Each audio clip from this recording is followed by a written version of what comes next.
Call to order this District of Clearwater regular council meeting for Tuesday, June 16th, 2026 at 4 p.m.-ish. I'd like to begin by acknowledging that we are gathered together today on the unceded territory of the Tsimp people who have been caretakers of this land since time immemorial. We do have two late items on the agenda. We will be having an in-camera under sections 91C and E. And also item 16.5, report and a motion on Week of Whimsy will be on there. And there'll be several items in the in-camera, but we will discuss those in the in-camera. Can I get a motion to adopt the agenda with late items? Moved. Moved by Councillor McKenzie, seconded by Councillor Bratton. All those in favor? That passes.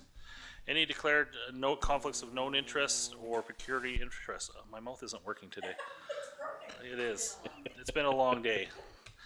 Seeing none, nothing from the TNRD director other than expressing his regrets for missing today's senior session as he had to work. With delegations, North Thompson Communities Foundation, Louise Lodge, come on down. It's a little different being on this side of council chambers. Yeah. Now you're in the hot seat. Well, a good one. Yeah. Anyways, good afternoon, Mr. Mayor and council. My name is Louise Lodge and I'm with the North Thompson Communities Foundation. We'd like to thank you guys for giving us the opportunity to come here and speak tonight. I don't think I need to go over what the North Thompson Communities Foundation is. I probably 100% believe that everybody in this room knows what the foundation is. But I will give a little bit of insight to where we are headed and what we've been doing. The North Thompson Communities Foundation this year is celebrating its 25-ish year. 2001, it became a thought of having a foundation in the area.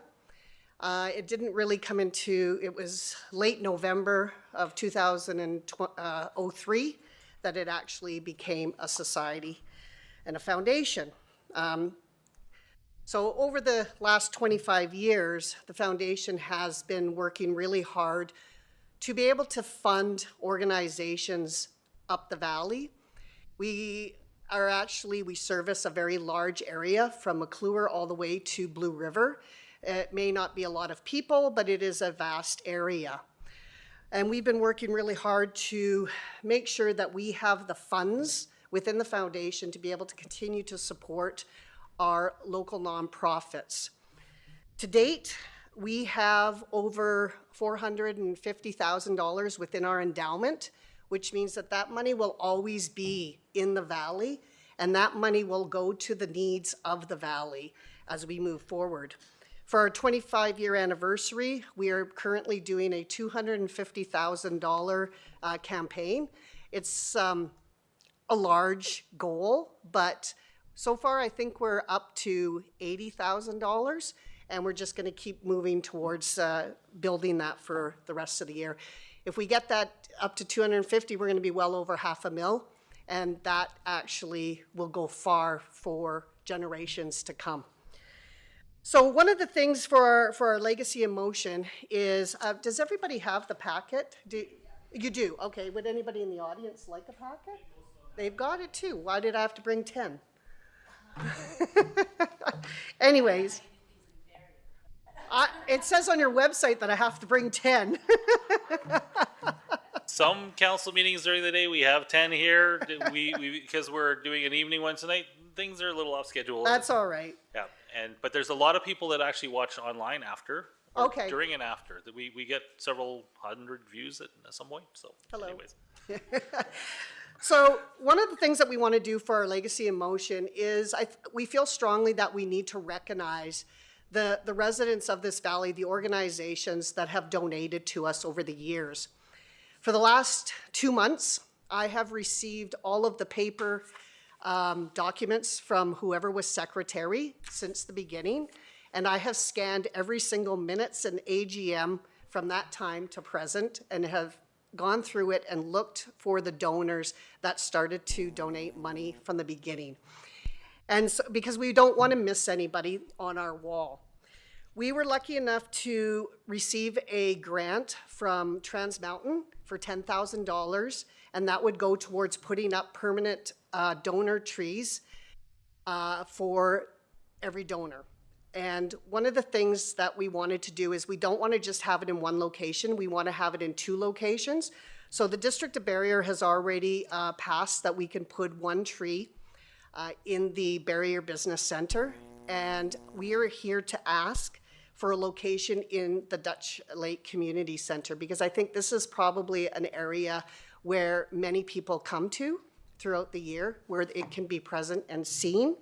We want to recognize everybody, and we want to inspire others to give, and we want to inspire the growth of the valley through this donation tree. Right now, I think we're up to, I think we have 50 birds and leaves on the tree. And it would be a permanent one, but Barrier asked us to put it onto something that could be moved in case there's something needed to be done, possibly the loss of the school here. So we would probably put this tree onto the back of a piece of nice plywood, and the product is coming from a place in Vancouver, and it comes, and each of the leaves are separate and the trunk is separate, and there is a diagram that was included in there. And we have a donor's level legend that would be, that is given out. And then it also has room to expand. So we're hoping that the District of Clearwater would be able to find us a space within Dutch Lake Community Center to place one here as well. Thank you. Any questions? Yeah, and first comments, I think it's a great idea. I think the minute I saw your report, I thought, yeah, that's something here. We do have a wall outside which needs to be updated with community forest donations directly related to the District of Clearwater. But yeah, I think it's something you can fit in here somewhere, and yeah, it's nice to hear those numbers too. Yeah. Yeah, I think you could have got some donations today if you were at the seniors thing, because there was a couple people asking about legacy. Antoon was there, I Yeah. think. Yeah. I hope he answered some of the questions. Yeah, I think you probably listened to the room and some of the people that were there. So yeah, there's people looking for places to park some of their legacy. So any questions for Louise? Go ahead, Councillor Sim. Thanks very much. I wondered if you could expand a little bit on the donor advised fund. So Clearwater, we don't have a ton of nonprofits, but there's sort of different information that people distribute. One is that if you make a donation, you can't actually direct those funds. But I think under a community foundation, it's got a different stretch of an umbrella. And I wondered if you could talk about that, certainly in the spirit of what was happening at the Seniors Forum today, is that you can set money aside for something. Yeah. So for that, that's a good question, Shelley. So we have a lot of different funds that you can donate to. And the type of donation that you do can matter. Obviously, a lot of people that want to do a donor advised fund, it is something you have to get up to $10,000 to, like you could donate $5,000 now and then $1,000 every year. Once it gets to that $10,000, that is when we would be able to do the every year do a grant out or give the money to whatever the donor wants to. So for example, if there is an organization or an individual within Clearwater that wanted to donate, say $20,000, but they want to have the say of where that money goes, we set it up so that every year they'll get a letter from us and we'll say, this is how much interest you've made off of your money, where would you like it to go? So for a good example is Drake and Averill. I think everybody probably saw that they donated $100,000 to us, and they have 5 areas that they will. So every year, I will write a letter to Drake and Averill, and they will say, all right, I think this year we want to donate to the Clearwater Hospice. So it's wherever they're, and they could do 2 or 3 different donations if they'd like, depending on how much money they wanted to put aside for each of those. And just a follow-up question, if I may, and with the donor directed, would that also allow other people to contribute? Say, oh, I really like what they've done, so they could say, I'd like to, match. You bet. Yeah, anybody could donate to that once it's Once out it's there. set up. Yeah, once it's set up. And if I'm understanding, it does keep sort of the base, or you can put in whatever, but before anything happens is 10,000. That fund has to get to 10,000. It doesn't really make sense to start donating afterwards. There are people that donate for a memorial. We have, I think, 3 memorials within the foundation, but once that money is gone, then it's gone. For example, the Redmond, I think it's the Redmond bursary. No, not this year. They've got 1 more year. It was the Nicholson. That one ran out last year, so that one now is gone. So it's better to actually get more money into it before you start giving out the grants or the awards. Right. Okay. Thank you for that. And then just finally, thank you very much. It was really nice to see the students in both Clearwater and Barrier acknowledged from the foundation. So. Oh yeah, definitely. So that was one of our missions, is that we want to be able to to recognize the grads in Barrier and in Clearwater. And so we decided that some of our funding that we raise money for would go towards scholarships or bursaries every year. And that's a keynote that we're doing. That's definitely something that we want to continue doing, and we don't want it ever to go away. Yeah, it was great. Thank Yeah, you. and just so that everybody is aware too, Shelley, just to go on that, the foundation keeps most of their money, like that 450,000 is with the Vancouver Foundation, because they guarantee us 5% back every year on that money. Whereas if we were to put our endowment into just the local beam, we're at 2.83%, so we're not getting the money back. So going with a larger foundation to hold our money, it's the smarter thing to do. So. Any questions? Other further questions? Yeah, no, that's interesting. Vancouver Foundation, wasn't that not started with real estate dollars or something along the lines of that? Oh goodness, it's so much older than me. I'm Yeah, I not think exactly so. sure, Mr. Mayor. Yeah, I kind of, It probably was. yeah. I mean, it our rings a bell. foundation started with Weyerhaeuser, right? Weyerhaeuser gave 50,000, and then the foundation, or the Vancouver Foundation matched that. That's how we got our first 100,000. Okay, interesting. Yeah. Okay, we'll take that into consideration. I'm quite sure we can come up with something for that. Okay. So thank Do you you for your want me to presentation. leave these? You might as well leave them here because I actually think it's a great idea because I think it's really important that people learn more, and I think that the direction that the North Thompson Communities Foundation is growing, you can see the wider vision that's being held. So I think it's Right. great. And I'm not sure if anybody got our postcards that we sent out in the mail. That was just one of our ways of, trying to get some more donations to get to our 100 or 250,000. So, and there's a survey on there as well, doing a vital signs. I have 15 minutes, so quit looking at me like that, Mr. Mayor. No. I'm just going to suggest just leave them on the side table there next to the other agendas, and then those watching online, if they want to sneak into the district, the office here, they can always pop into the council chambers and grab a copy. All right. Well, thank you guys very much. We really appreciate the time. Yeah. Thank you. Okay, and I'm going to go. Yep. Freedom. Thank you.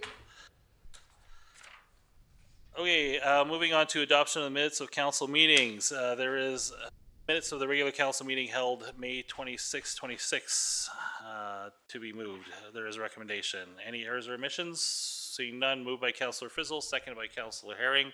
All those in favor? And that passes. Move on to item 10.1, development variance permits. It's one of those days.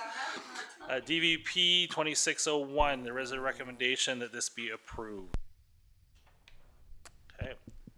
Linda Perotti can speak to this if you have any questions, but we've already seen this on council. Are there any questions for Linda on this? Fairly simple one. If not, can I get a mover and a seconder? Councillor Sim? Yep. Moved, seconded by Councillor McKenzie. All those in favor? And that passes. Thank you, everybody. Thank you for work on that, Linda, and that was the longest speech you had to do, so. Thank you. Okay, have a good day. Bye. Bye. It's been a busy couple weeks, so we're on to mayor's report and council report. It's been a busy couple weeks. I will do a formal in detail report on FCM and submit it at a later date. So a week or so ago, I attended two things, FCM in Edmonton, Federation of Canadian Municipalities. Fantastic conference, lots of topics. Most of them we'll have to dig back into some more. The similar themes for us in Clearwater. Healthcare was a nationwide issue. Housing, obviously, is another one. Poverty, so many things at the table. But some interesting ideas that came up there. The beginning day of FCM, I attended another conference which I got to speak at on short notice, which was Elbows Up for Climate. And it was a group of mayors and elected officials from all across Canada making a statement on sort of federal cuts and things that had changed path with the current federal government on issues related to climate. And there was 5 major asks there, 2 that I think would be really of interest to the District of Clearwater, primarily. One being the request for $2 million fair market houses to be built in the next couple of years, and the other one being a nationwide secure power grid. So that's gone to the federal government. I'm quite sure they're aware, but that was very sort of inspiring and interesting couple of days in Edmonton doing those things. I also attended the grad ceremony, which is fantastic. Nice to see all those kids getting all those grads and going off into the world to do all the interesting things they were talking about. Also nice to see a few kids take that gap year and go, explore the world and have a life. And have some experience before they tuck into another 4 years or longer of school or university. Obviously, today was the seniors conference. Congratulations to Councillor Frizzle in her role as seniors coordinator. Very well done and very well attended, and I think everybody loved what happened. So I'll leave it there. Councillor Bratton, you're up next. Yeah, it has been a busy couple weeks. Last night we had Tours in Wells Gray meeting, and their MRDT was accepted, the raise they were looking for, up to 3%. And I'm just going to do basic. And their visitor at the visitor center, the visitors have upped 40% year over year. So that's a definite positive. On to, there was a few concerns this week that people had phoned in to me, and I wanted to be able to see what we, our council, can do to help them out. And the Myrtle Crescent Park Drive Road is quite a concern for teenagers and parents alike. So we were working on a fix to try and alleviate some stress points there. Was able to have a meeting with Mr. Johnson and Mr. Prime and Mr. Carmichael, and we came up with some solutions. I do believe we'll be trimming back the hedges, I do believe, at the clinic, as the sight line seems to be a little bit impeded. Looking into possible rumble strip or speed bump, and Mr. Johnson has some links with ICBC. We're looking into some possibly pedestrian-controlled light that could go over the crosswalk. Our town is becoming uptown, so, let's get the safety factor a little bit better, and people feel better about the intersection. Also, the 30-kilometer sign that is there, I did talk to Mr. Coates, the principal of the high school, and his concern is how hot people come out of the roundabout, so possibly that's what the rumble strip would try and alleviate, is slowing people down so they can make better choices, and making the 30-kilometer sign bigger. And also the buses, he's going to talk to the bus garage and come up with a different plan with the buses coming out the back of the high school. And so it's less congested. So that, and I had a call about the ballpark.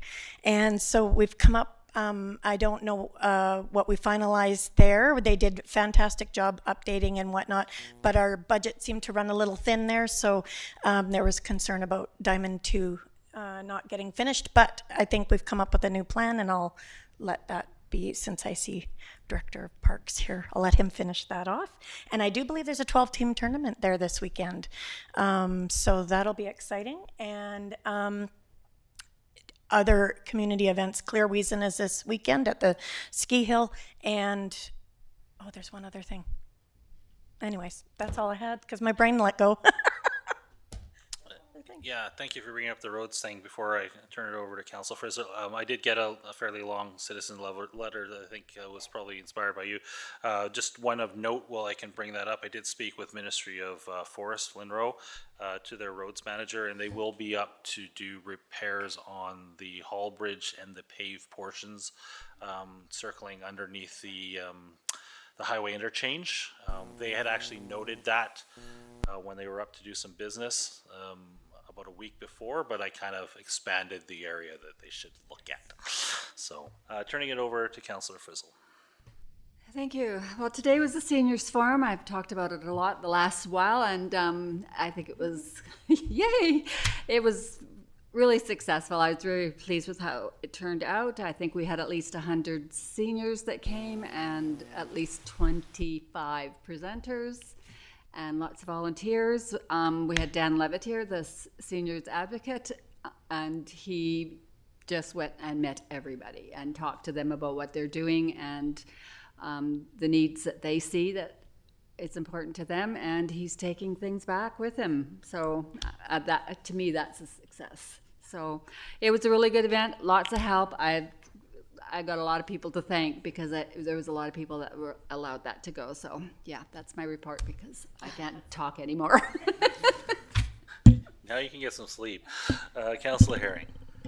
So a week ago, we had a meeting with the Community Forest Society, just looking at some community needs. And one of the things that popped up for me, we had a list of numbers from the food bank come in. And it was pretty shocking to hear that right now their usership is around 215 to 230 people per month, meaning that 10% of Clearwater's population is accessing the food bank in any given month, which I did a comparison because I wanted to see how normal is this right now, and it's pretty abnormal. As far as Vancouver, the greater Vancouver area has about 16,000 people accessing their food bank monthly, which represents about 1.2% of their population.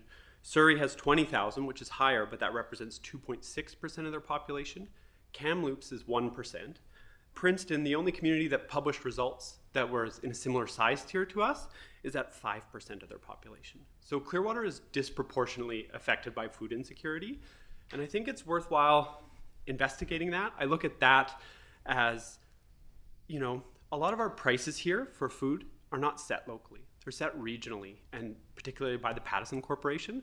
I would love to have a representative from the Pattison Corporation come here to speak to us about how they can help us increase food security in the valley, how they could have an impact, because right now it feels rather predatory. Our incomes are lower than our surrounding region, but our prices are higher. And I mean, that's groceries, but then we look at gas, and we have the same thing from Canco, we have the same thing from Shell. We have prices in Vernon where you can get $1.39 gas, but we're getting $1.89.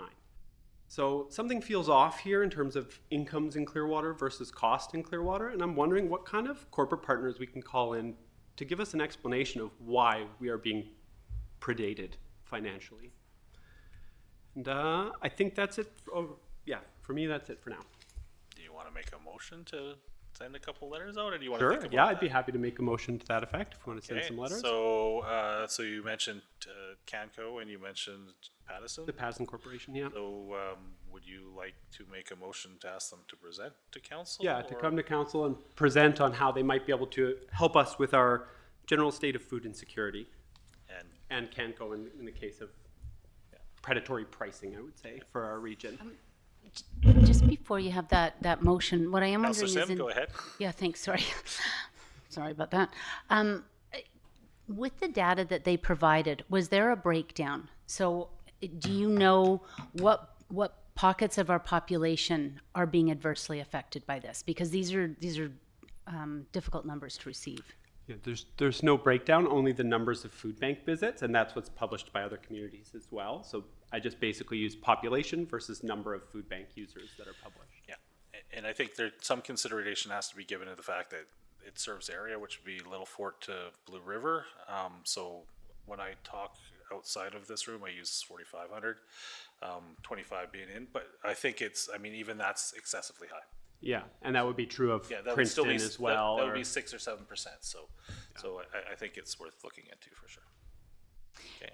And the reason, maybe if there is an opportunity to dig in this a little bit more, is, we've heard from the seniors and some of the pressures that were highlighted today, but I also, where else are we missing? And I then look at, some of our families, and if that's an access point, then I really think there needs to be even an overarching lens from the District of Clearwater with making sure that our opportunities to be a part of community are low entry barriers. Like, how do we do that? I look to the kids camps because childcare is very expensive in the summer. So if you're accessing because you've got food insecurity, what other insecurities do you have? And, where can we put an eye to that? So if there's more to be garnered on that, small communities need to look after themselves, especially once they identify problems. On further questions, okay, so you've moved. Do we have a seconder on council? Second that. Seconded by Councillor McKenzie because his hand was quicker. Further discussion on this? I think I can probably write those letters if it's not an issue. Do it politely and I'll pass it by you if that's okay. Okay, all those in favor? And that passes. Moving on to Councillor McKenzie.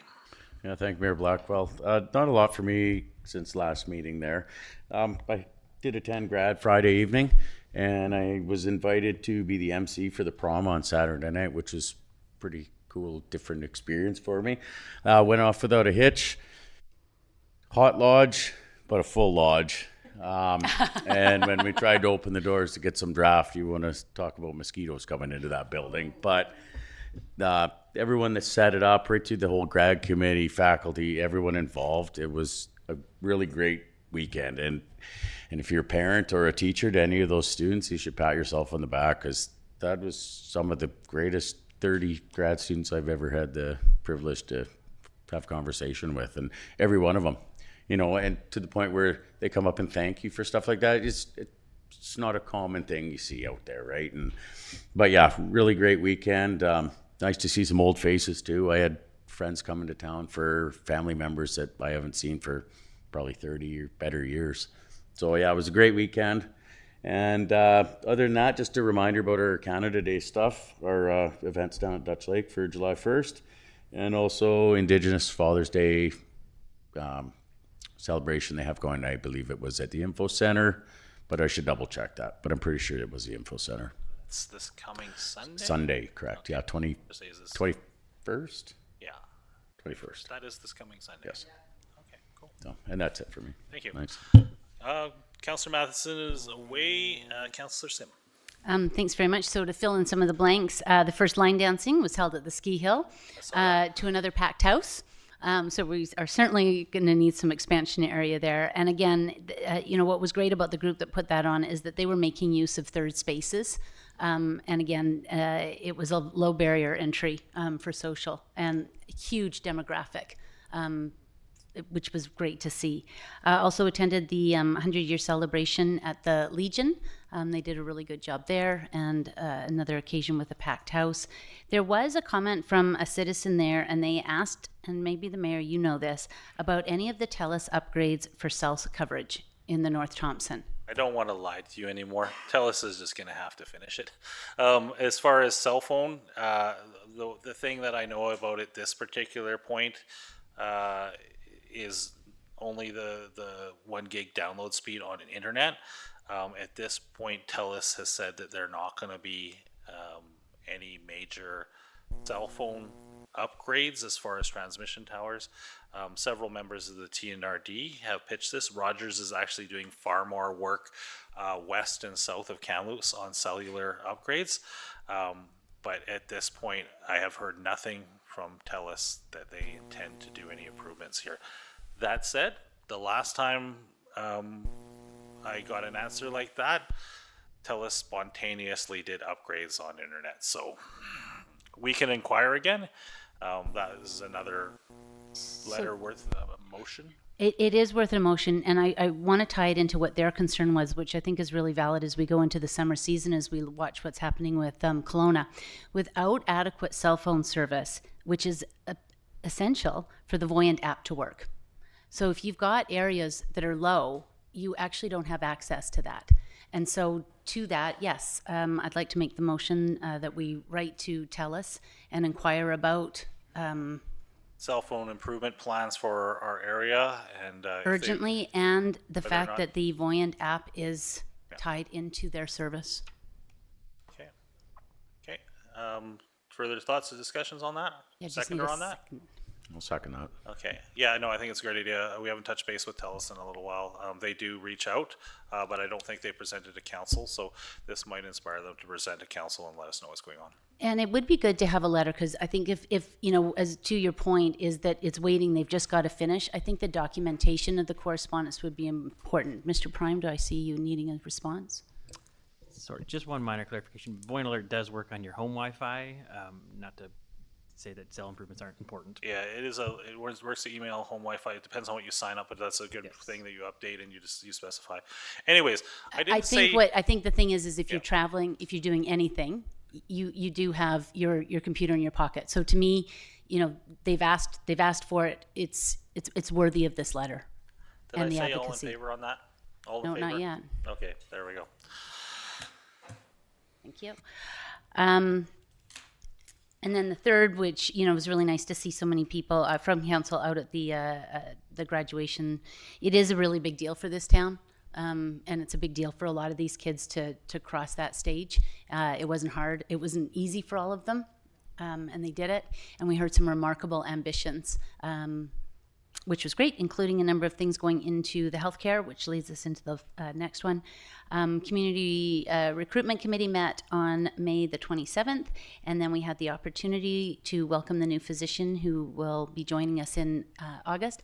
And I want to thank, I'm sorry, Mayor, you were away that particular weekend, but we extended your thanks. But we had so many community members who stepped up, who participated. I think that as we go through this recruitment and this welcoming, it's going to be, you know, what time, talent, or treasure do you have to give to this? So, you know, right from Larissa, who did a beautiful community tour, took her for lunch, Kathy Murda, who did a park trail, the council who met her at the breakfast, Elks, who donated, you know, her breakfast. Like at every touch point, there was something great. Also, the new admin at the hospital, having an opportunity to meet them. We are so lucky to have this really vivacious new admin team. I just feel like everybody's really rooting for Clearwater right now. I do want to thank the mayor for his advocacy, especially about getting some different changes and positions in Clearwater. His work, I think at the last meeting he said he was going to wrestle some trees.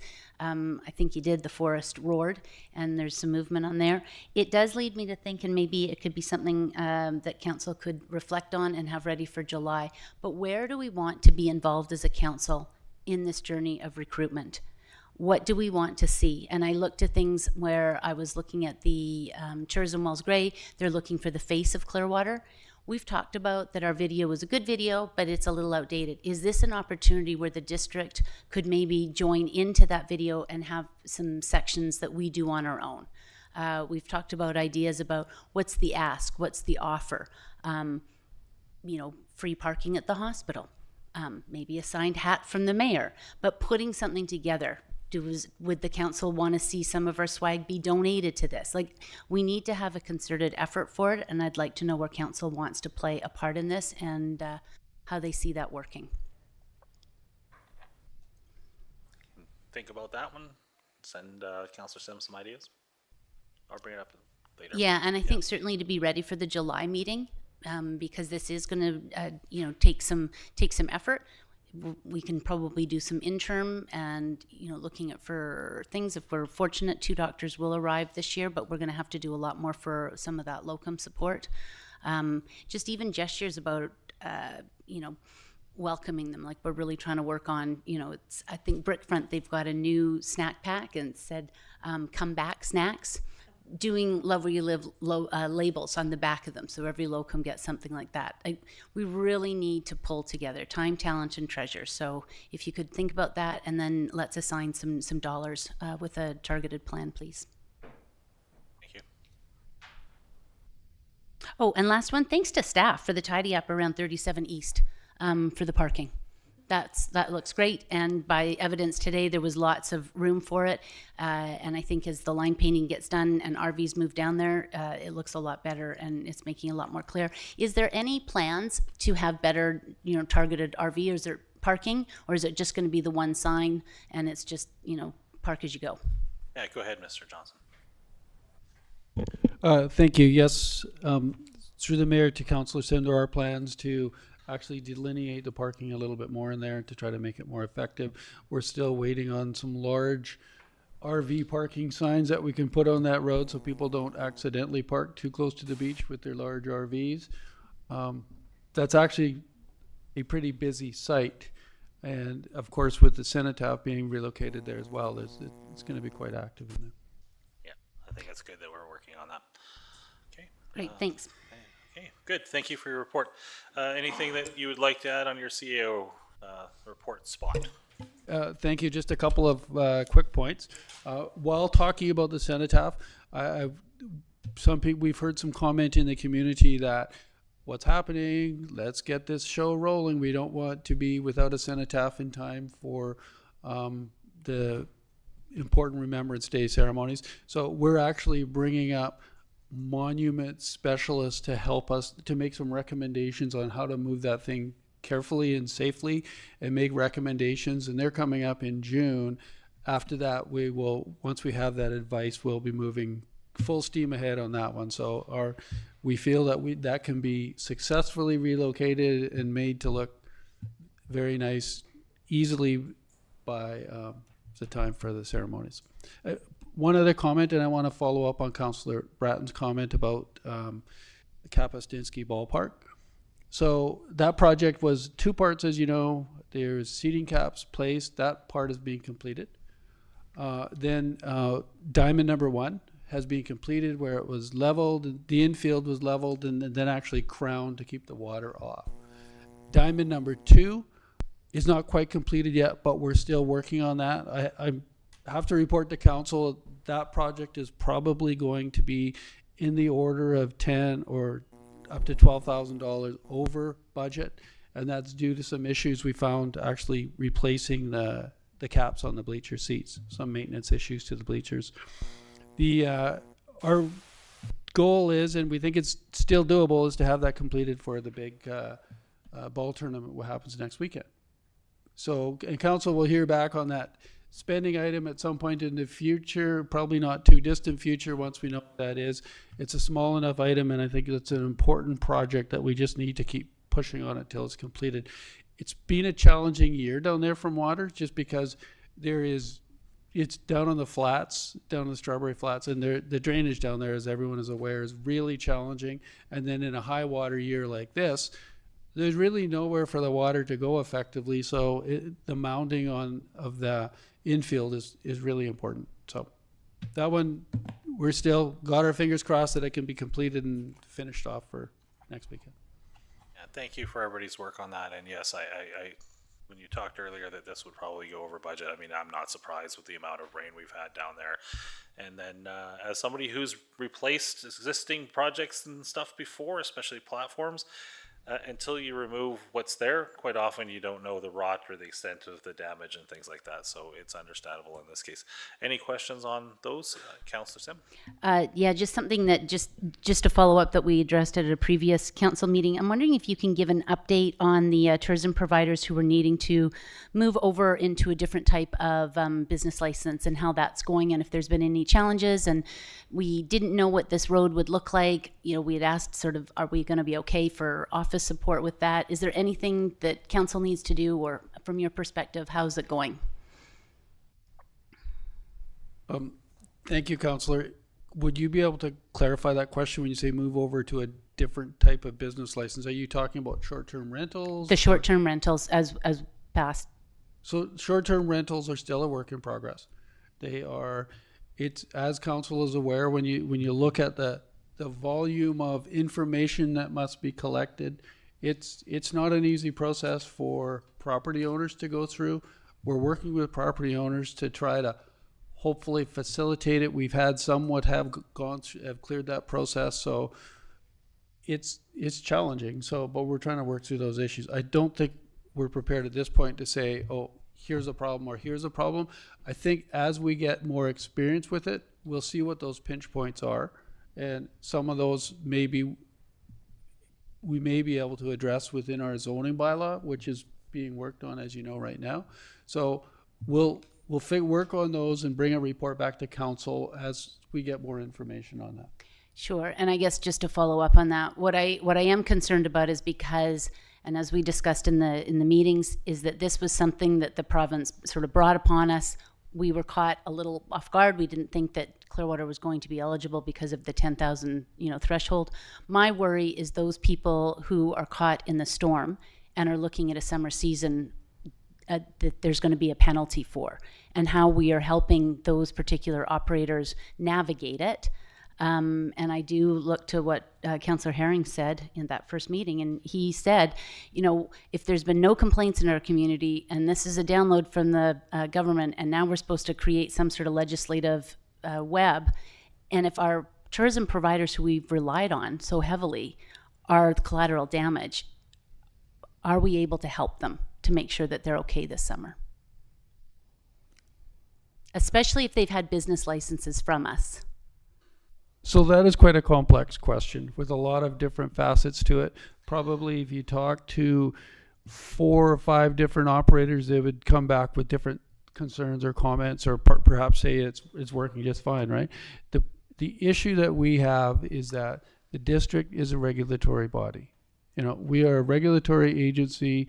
We don't have the ability just to say, okay, everything goes, we're just going to allow this. We don't have that ability to do that. So our goal is to try to have a process that first leads to a legalization of it, which is be the first time in our history we've had legalized short-term rentals. And we think we have that pathway in place. The other goal is to try to work with property owners that they can actually work through the system. And that's challenging. And I'm not going to say there's been no incidents. I talked to property owners just today about some challenges. So is there challenges? Sure.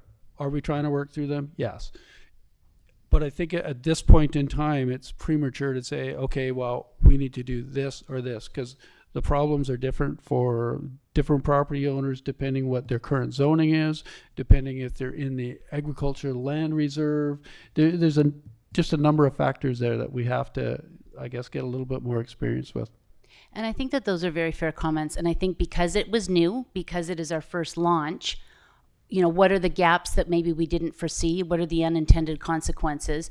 Was there any thought, like, do we need to do anything to do provisional to get people through the summer? Because I don't want to be a part of something where people went out of business who've been established for. I think we're working on that. I don't think that's something we can discuss in a public meeting at this point.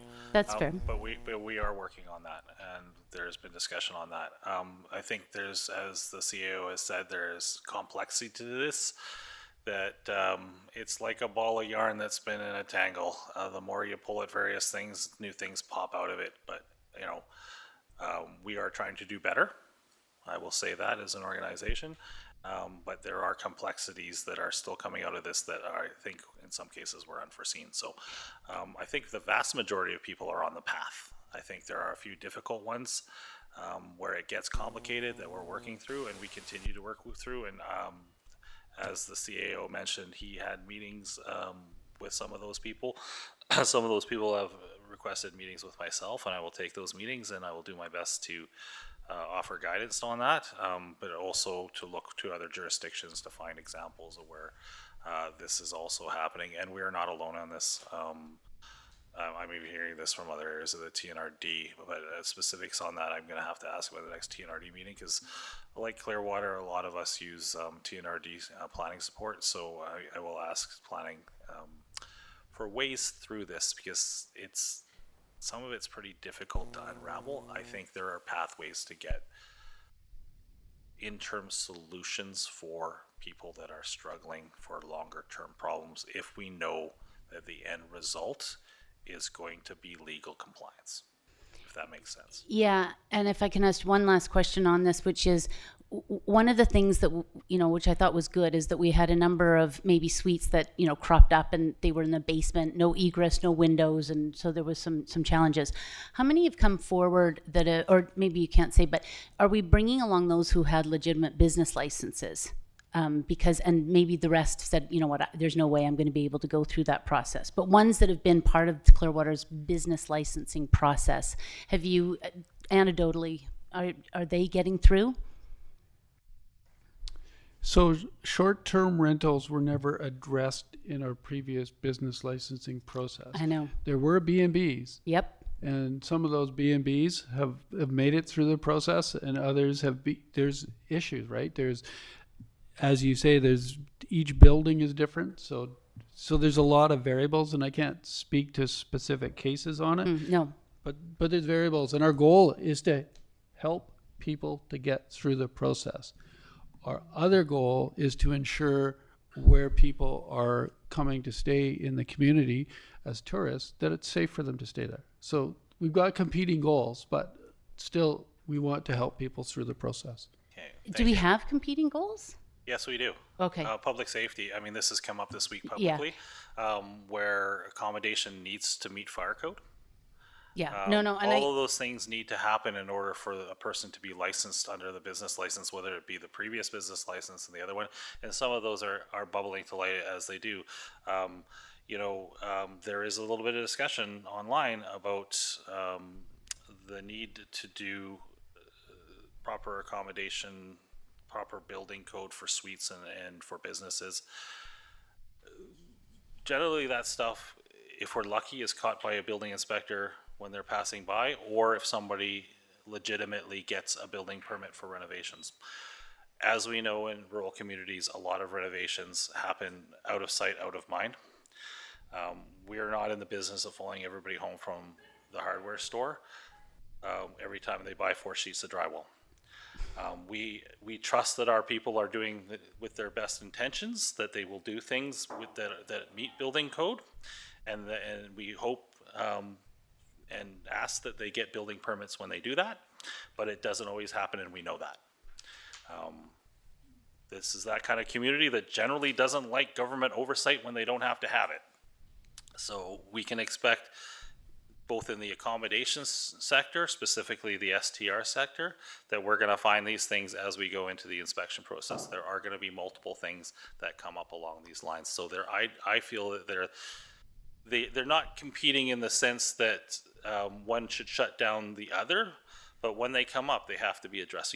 We can't ignore these things when they do appear when we are doing inspections. Yeah, and I think that's what's made Clearwater unique, is the fact that for a long time, we were developing a tourism industry without, as you say, we didn't have, even guest houses under our business license. So, that's sort of on us. And so people did what they did to address the needs, and our tourism, is a really important part of our economy. And then how do we help bridge them as these changes take hold? It's been working on, I think we can leave it to their staff is still working on it. I'm sure there'll be more reporting back at another meeting. Can we move on to item 16.1, please? Fire Smart and Mitigation Program, a request for a dump trailer, and I've seen that there's one long recommendation there, but I figure somebody from the table at the back there is going to want to talk to this and explain a little bit, maybe? Sure, thank you, Mayor. So the Fire Smart program and Wildfire Mitigation Program uses the chipper to process the branches and brush from our Fire Smart activities, the cleanups, the fuel reduction projects, and all the other mitigation work they do. So once the material's chipped, we got to collect it, transport it to a dump site. So to date, we've used the Pilot Works dump truck, which has worked fine. However, now they're using it more during the summer. They have another staff, so it was only available when they weren't using it, which was kind of 1 day a week. It's kind of hard to plan to be efficient now that we can't use it fully. So that's when our Fire Smart ramps up, is in the summer, because we've hired 3 additional staff. So this trailer would improve scheduling flexibility for their work, reduce reliance on the dump truck, improve efficiency during the chipping, increase the capacity for fuel reduction mitigation projects. And then some more background, we considered purchasing a used dump truck. While it would be a self-contained hauling unit, it's higher capital costs, insurance, maintenance. Dump trailer is more cost effective. It can be towed by a truck that we already have, lower purchase price. So the reason we want to do this is because we want to grow the program. We want to expand on what we're doing so we can clean up the roadsides, the properties, our properties, and just make this program as efficient as we can. So that's why we're requesting the dump trailer. We figure that's the best use of funds. We could ultimately, I've asked for up to 15,000. We could look for a used one that was in good condition that might bring the cost down, but I wanted to go with the high end just to cover. Get the approval from council for. Get the approval for up to 15. We'll look at, maybe a year or 2 or 3 year old trailer that if it was in good shape. So Yeah, and noting, as somebody who's owned these, noting a couple of things that maybe you want to clarify in your, but previous straight mechanic, these things have to be commercially insured and inspected annually, and they have to be up to a pretty immaculate state of condition, if I remember correctly. Correct, right? Lights, tires, all the deckling on the side for the DOT and stuff, that all has to be in tip-top shape, right? So if we did purchase a used one, it would have to be safety inspected, and it would be Yeah. in good condition if we did go that So way. you'd be shopping for the best used, and if not, then, you know. Then we would have enough funds to cover new, yeah. Yeah, okay, cool. Further questions of council on this one? Councillor Sim? 2 questions. Where does the debris go? Is that just to the Eco Depot? We've taken it to the Eco Depot. We've taken it to the community garden. They've used it. There's been a few residents that have used it, not on their property, but not at the house. It's been in to kind of fill in some low spots in their outlying areas to create dirt, essentially. Can It's it be compost. used in gardens? Yep, it can be used in gardens. Like Yep. just as a ground cover or something? Yeah, ground cover gardens, the base for your garden beds, and then put your dirt on top. Yeah, so we've been strategically disposing of it as we can, right? The second question is, how many more years do we have with the Fire Smart program for the funding? So the funding for the Fire Smart program runs out in August. We've applied for the second or the next round, which is 1 year. For the crew members, there's enough funding in the LG CAP grant for, is it till 27? Or full year? One of more funding. full year next year. So there's 2 years essentially of funding for that. And on that, basically every community that I've talked to, which is advocating, and UPCM is advocating for the extension of this funding so that we continue to get this. This is one of these things that pretty much every rural community is unhappy about, and which is the province to restore the funding for the staffing dollars for sure on this, and some of the mitigation money. And there's other sources like FESBC potentially to find other sources of income, but this is such a critical issue and not specific to this trailer that, you know, we as a community might have to start funding this just because. I really do appreciate the work that I'm seeing along, especially the old North Thompson Highway. I did get a letter from one of the former CAOs that suggested we do a demo area on some of the lots in town that the district Correct, owns. yes. I do like that idea, but I think what we're seeing right now is the bottleneck with your trailer. With your inability to complete work. I'm seeing stuff building up on the side of the road, but you don't want to do too much of that because you're creating basically burn piles. So I think efficiency is important here, and having the ability to do work when you need to do work. So I'm not making a case for or against the trailer, but I can see where, from my experience in the past doing this kind of work, where the bottleneck seems to be. Further comments or questions? So that you've raised the point, and I agree that the funding has to be, the government hasn't necessarily released that yet. Is it best that it comes out of the fire department reserves? Like, so in the event that this isn't funded, there isn't another way, does that become an asset of the fire department and not of the district, or is there or can it be shared? It can be shared. Okay, Yeah, thanks. for sure. Yeah. Yeah. That's a good point. Thank you. Further questions, comments? Can I get a mover and a seconder on this? Thank you, Councillor Herring. Seconded by Councillor McKenzie. Further discussion? All those in favor? Thank you for the staff's work on this and the work on the Fire Smart work as well. It's nice seeing the crews out there on the side of the road doing stuff. It looks great. Much appreciated, and lots of comments in the community. Moving on to item 16.2, dog and bike park updates. Thank you, Mr. Mayor. So the dog and bike park ideas, I have to be the first one to say, have been a bit of a slow burn. We started talking about this in the community about this time last year. And just to refresh your memory, after a long engagement process, well, actually not particularly long, but an engagement process that got a lot of opinions with surveys and actually site visit down there showing what we did. Just to refresh council's memory, the feedback we received was that 72% of folks were in favor of the dog park. And that's out of a total respondent number of 206 people.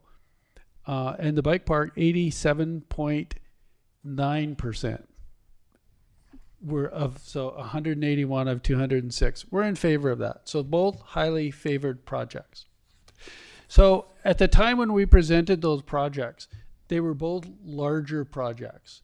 The dog park had a bigger footprint, and the bike park had a bigger footprint, and it was based on a dirt track. The pump track was made out of dirt humps, and it was just not just average dirt. It had to be engineered fill to meet the qualifications. And also at the time, the planning was to have the dog park on the west side of Weyerhaeuser Pioneer Park, and the bike park have it on the east side. So separated with the spray park in the middle, and essentially take up most of that park space between those two functions, and then trails to get back and forth. So we've been working on that plan, trying to reduce the impact of these things. In addition, since we did the planning, the district, of course, has picked up a piece of land at number 7 Clearwater Station Road. That's that old sawmill site.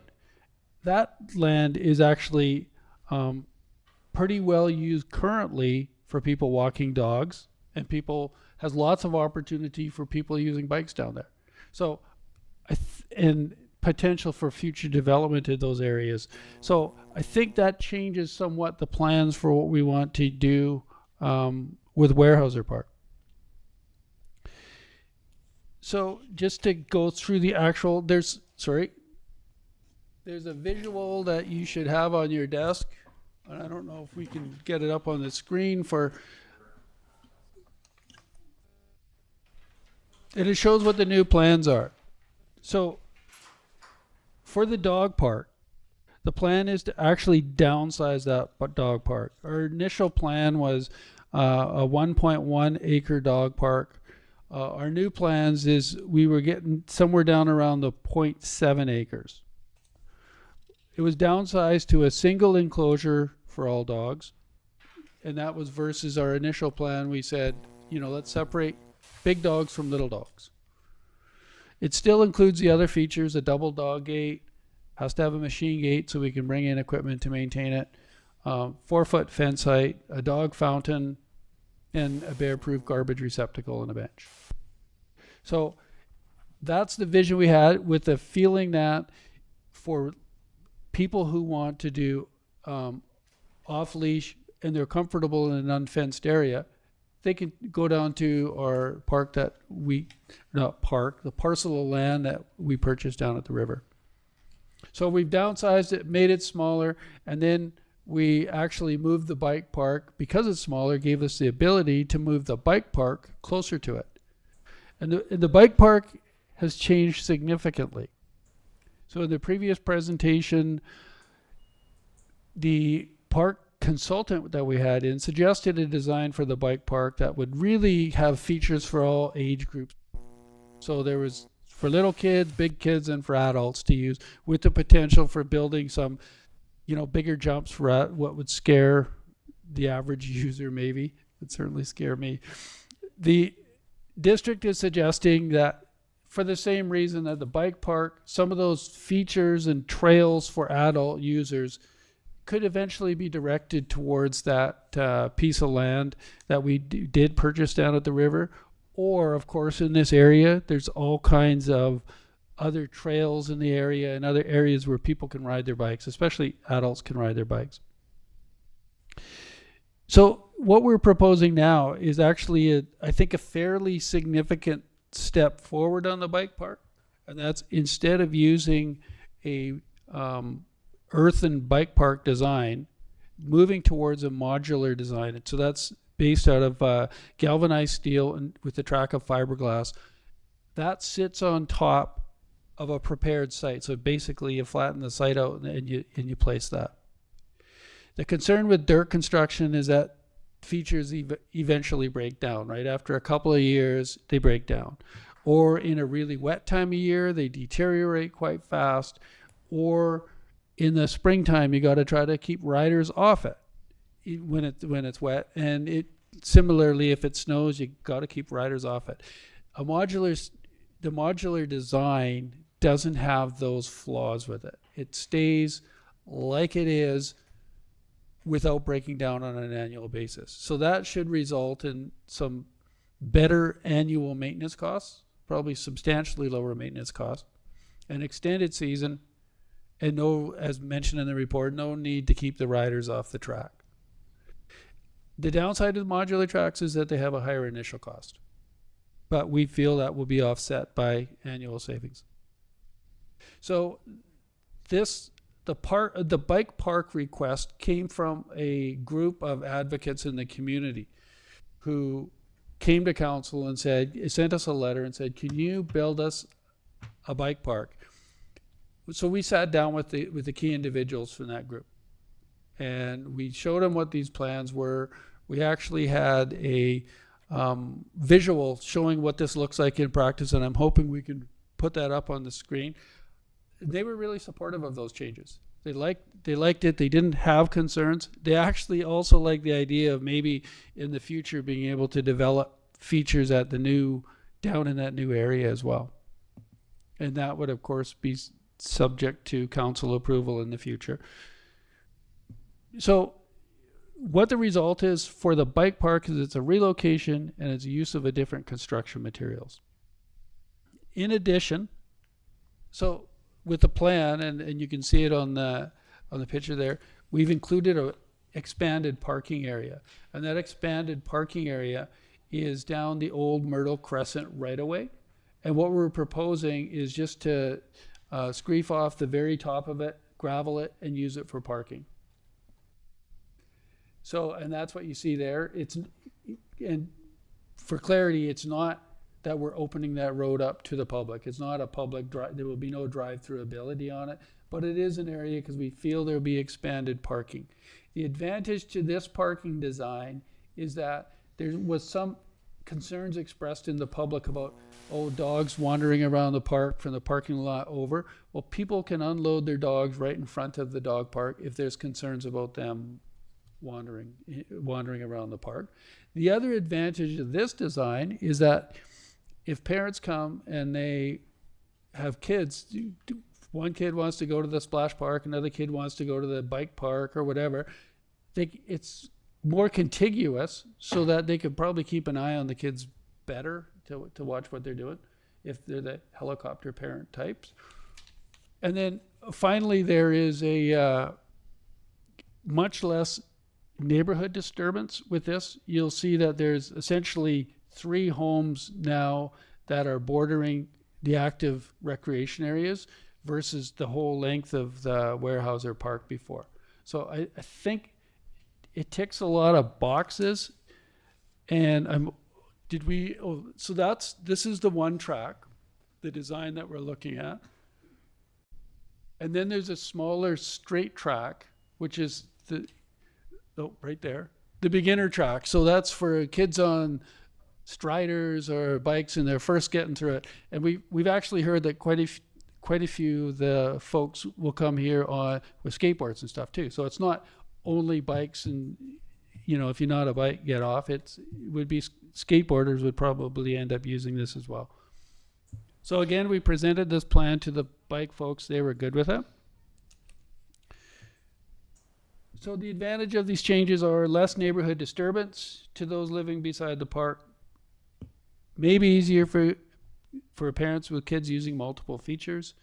The undeveloped will be road right away on Myrtle Crescent will be graveled, and there won't be near as many trees removed out of the park for this. And you can see with the dog park, you see lots of trees there. Our intent there is to leave trees so that the dogs are shaded. And in addition, on the bike park, will be to leave trees as well where we can. There's obviously a safety concern with you don't want kids running into trees, but you do want to keep it shaded so it's in a hot summertime, it's an activity that does have that shade. So I guess we could stop for questions before we go through the financials on it if you would like, or I could. Yeah, no, that's good. I just note that I've seen specific on this track setup, Clinton has something very similar to this, and it's been actually very useful for them. because they had it in a park where they were doing renovations. So they were able to take it apart and move it to various parts of the park, and then also reconfigure it. Because if you notice on this diagram, you see off to the side there's 3 different configurations from the one set of things that you can safely do. So it works very well for Clinton. They've had theirs for years, rave reviews. So it's not something, and the other advantage to this, I would assume, because this is somewhere along the line of playground equipment, is that this would be probably a CSA approved type or safety approved type park thing. Councillor Herring and then Councillor Rudd. You answered my question. I was going to ask if it was movable, and that's great. Absolutely is. Councillor Rudd. I have one question because collecting water and ice in the winter, how I wonder on this type of material, would it create an unsafe factor? How are we going to combat that? Yeah, I think you would treat it the same way you do the skate park. You may have to just close off winter use to it. So Wasn't sure if it would collect or not. I don't know. And if I may, I think they're designed probably to drain, but having said that, they will definitely have signage up there informing people of the risks. Okay, And it's the same with any feature we have, right? There's always risks if people go to have fun. for sure. Yeah, no, and to your point on the ones that I saw in Clinton, there is no pooling spots on the way the track is designed. Everything is a slope one way or another. There's not even really a direct flat spot. I Right. do remember that now. But Just wouldn't want to create snow more and work ice, to yeah, everybody, yeah. to maintain it. But that's fantastic. for sure. I'm gonna see Councillor Sim getting ready to Thanks. put up her hand up. With the movement and the remainder of the area, what does that amount to? So it would all be in the, I guess, yellow or red zone?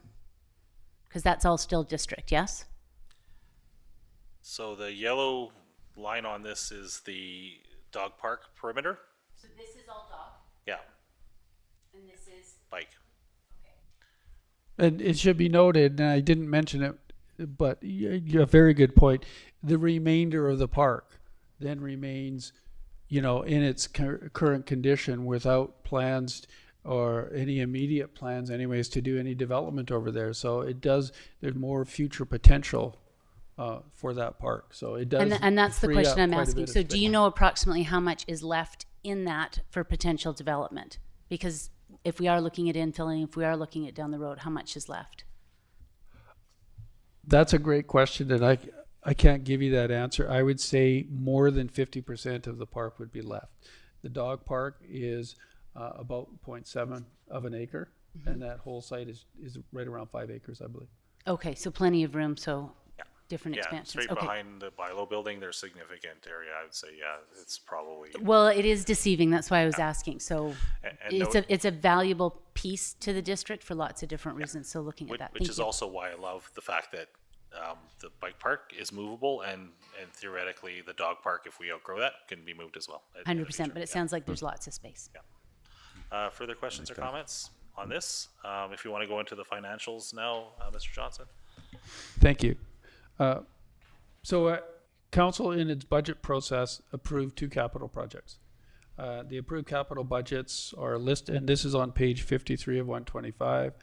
Those 2 projects are listed for a total approved capital budget of $240,000. So the current costing for the features that we have here are an estimated $236,000. So underneath where we said or less than what we said we would spend on those 2 projects. And that includes the improvements to the parking area. The interesting question with this one is that the actual initial dog park request came to us from the Rotary Club. And the Rotary Club said that this was a project they could get behind and they could help to fund this. So I think that's great.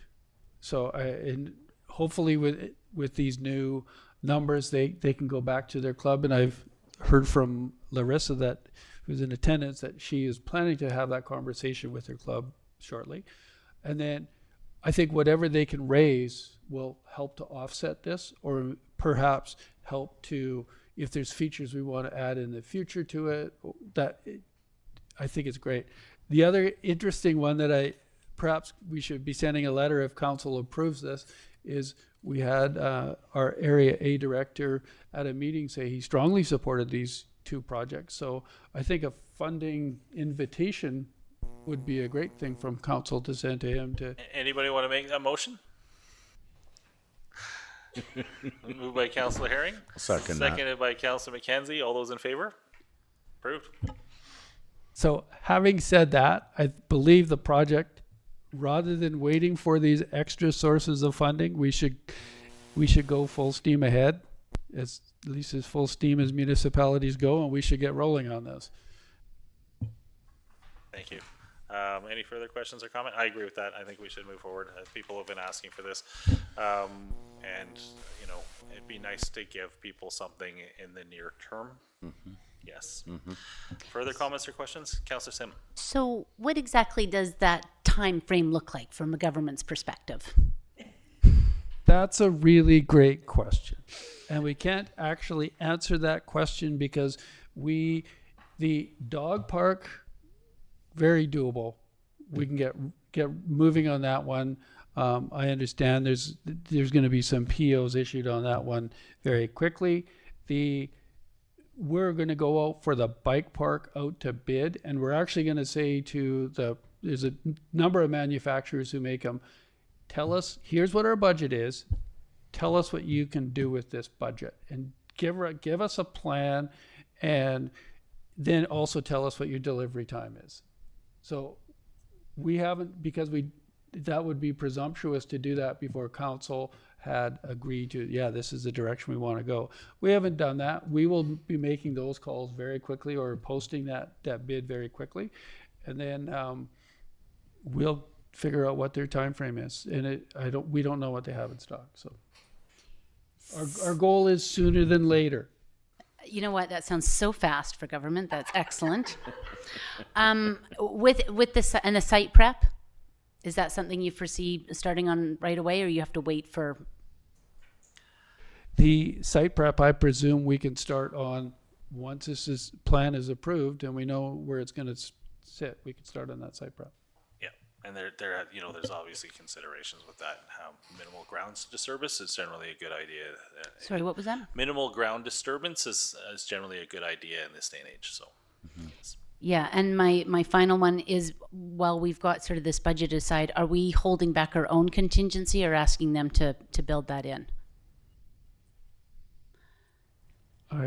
Sorry, I don't follow. So a number of projects have come back to council because of the way that the world goes, that, the delivery, the cost. So if we've got the amount of money that's here, are we holding back 10% of that into district funds and then saying the balance is what we've got to work with to the bike park? So I'm looking, are we building in our own contingency? Well, there's no contingency built in based on the fact that we think this project is going to cost $236,000. There may be some small dollars, but we're not holding $30,000 or $40,000.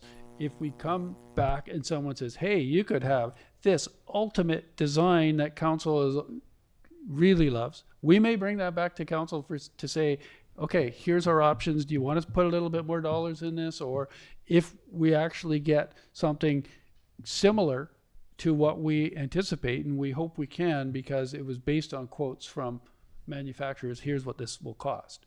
So if we get something similar to that, then we will just proceed. If there's options for doing something extra special, then and we think council would be interested, we'll take it back to this table. Theoretically, if a bid was to come in extra high, we could scale back the size of fencing on the dog park and reduce the size of that footprint as well. Yeah. Okay, thank you. Okay. There is a motion, if there are no more questions. So moved. Moved by Councillor Sim, seconded by Councillor Bratton. We'll go with that. All those in favor? Thank you for the work on this one. Be nice to see something move forward this summer. Moving on to renewal of the TNRD planning contract. There's a recommendation that council approves the renewal of development services contract with the TNRD, and that the mayor and the corporate officer be authorized to sign that contract. Do you wish to speak to this at all, or? Just a few points, and So this is our recommendation for staff that we renew this contract. We feel that we get excellent value out of this contract. At some point in the far distant future, we may say to ourselves, hey, we need our own planning staff. But I believe this contract represents a right-sized contract for the community. It's based on essentially 1 day per week of service to the community. Now, that 1 day per week varies. In a busy time, it might be more. In a slow time, it might be less, but I think it's a reasonable level contract for us. Now, this contract starts next year, and it's for 3 years. So the logical question is, so why are we approving it? Why don't we have the next council approve it? And the answer to that is that the TNRD needs to do their planning for what their workforce looks like well in advance. So they ask for these contracts to be updated by the end of June and for us to inform them what we need for resources. So that's why it's coming now to council. And the contract does contain a termination clause. So if a future council comes in and wants to go in a different direction, well, that's possible under this contract as well. So for those reasons, we think it's a reasonable contract. The actual cost increase of this contract was 16.7% in cost to the district. That is very close to the actual just wage increase cost to the TNRD staff over that time frame. So it's an increase. It's an increase representing, a little under $4,000 a year, but I think it's entirely explainable. Thank you.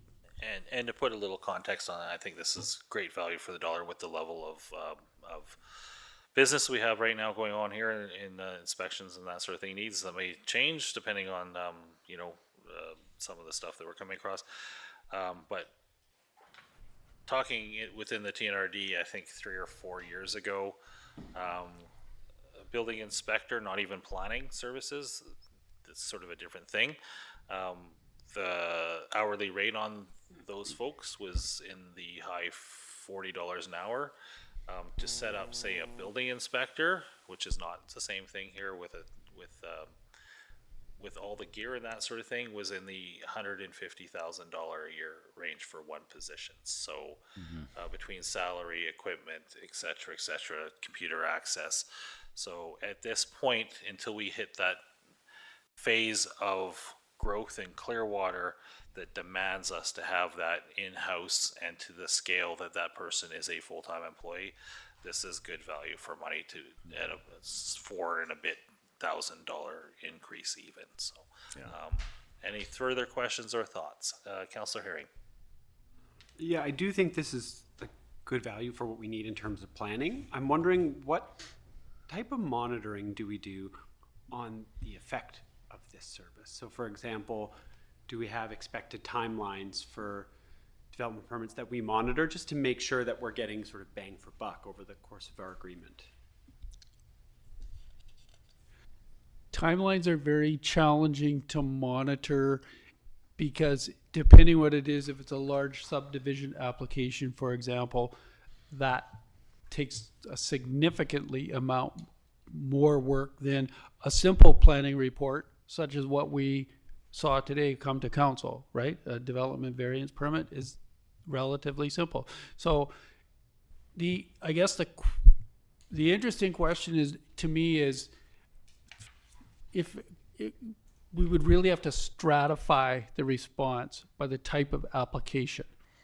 And I know that the TNRD has a process where they keep monitoring and where they'll say, okay, here's the question, where are you at? And they try to figure out if it's sitting on someone's desk and we'll keep it moving forward. I haven't seen the actual stats around that, but I know that they do monitor it. And it's an area that is probably a good idea to start looking at what those stats actually are. That's supplemental. Go ahead. Yeah, and just in the past, we used to get the starts, like it would just be like, we've had 5 permit applications in Clearwater, 6 in Barrie, or whatever it is, right? And we used to get that, I think, quarterly. It actually still is available. We just don't actually, I think, include it in our agenda package, but we can. I think we should start doing that again. Yeah, that would be great. It does come up on the TNRD agenda. I think it was on the last one, and it might actually be bi-monthly. And I think that's a good one. I mean, it was a page. I think Elsa can pull it up. Hey, look at that. There we go. Yeah. Right there. So that comes up. And I think part of the reason it might have drifted off is because in winter seasons, we really don't see a lot of action.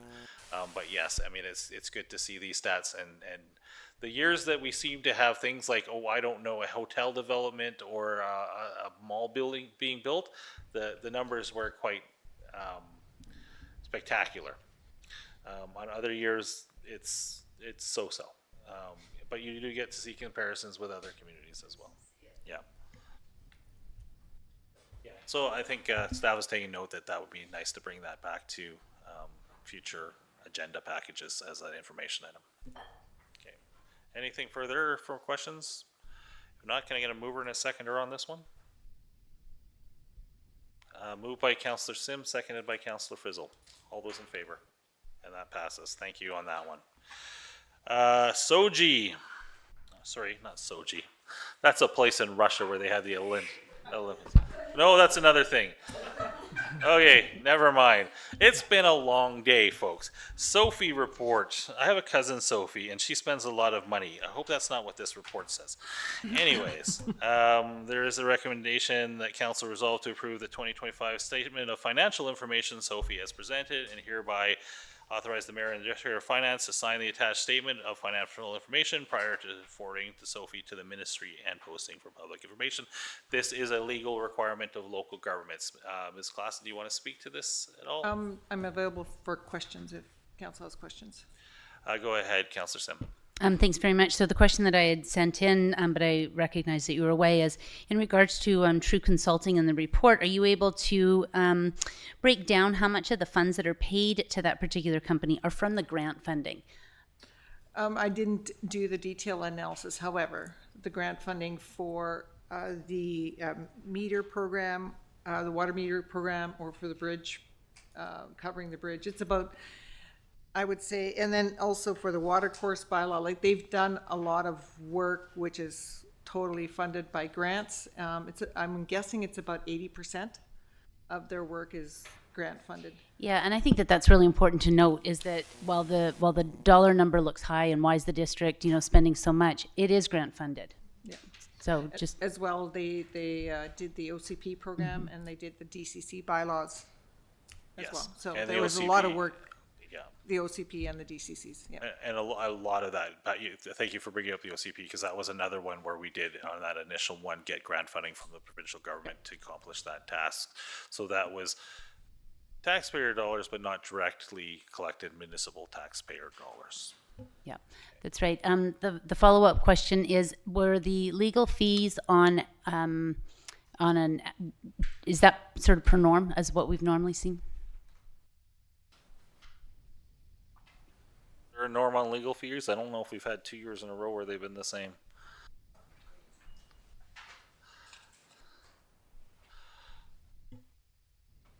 I'll let staff have a minute to get on that one.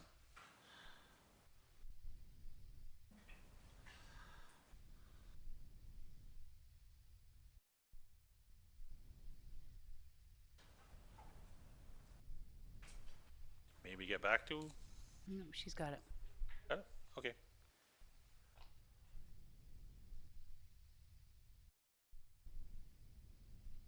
Significantly higher than 2024.